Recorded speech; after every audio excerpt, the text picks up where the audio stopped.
It was 2 a.m. I was driving my delivery van back down a deserted North Carolina highway. The rain that night was strange, completely silent. On both sides of the road there was nothing but thick woods and the occasional skeleton of an abandoned farmhouse.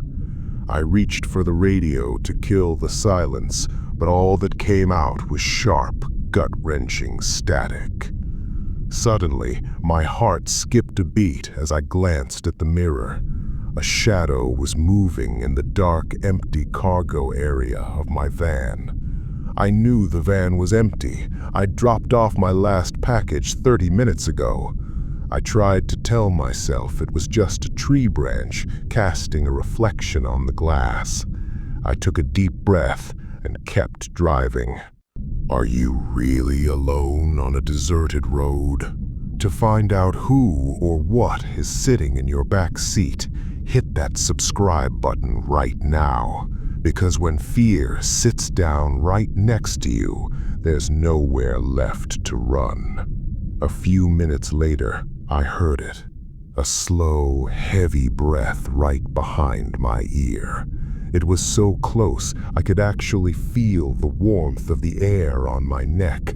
I slammed on the brakes, skidding to a halt. I grabbed my flashlight and swung it toward the back of the van. Nothing. It was empty. But then the beam hit the floor. There, in the middle of the van, was a pair of fresh, muddy footprints. They started at the back doors and led all the way to the wall right behind my driver's seat. Someone had climbed into my van silently, and they were still in here, huddled in a corner I couldn't see. I jumped out of the van into the pouring rain, checking every inch of the exterior. Nothing. But when I went to get back in, I saw it, scrawled into the dust on the dashboard with 3 words, "Let me out." My stomach twisted. I hadn't stopped for 10 miles. I hadn't opened a door. So how did those words get there? And who was playing hide and seek with me on a dead highway? I didn't wait around for an answer. I floored it and didn't look at the rearview mirror once until I pulled into my driveway.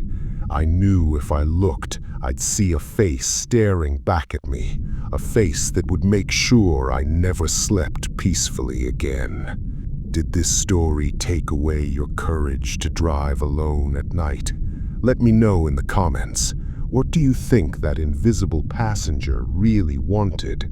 Share your theories.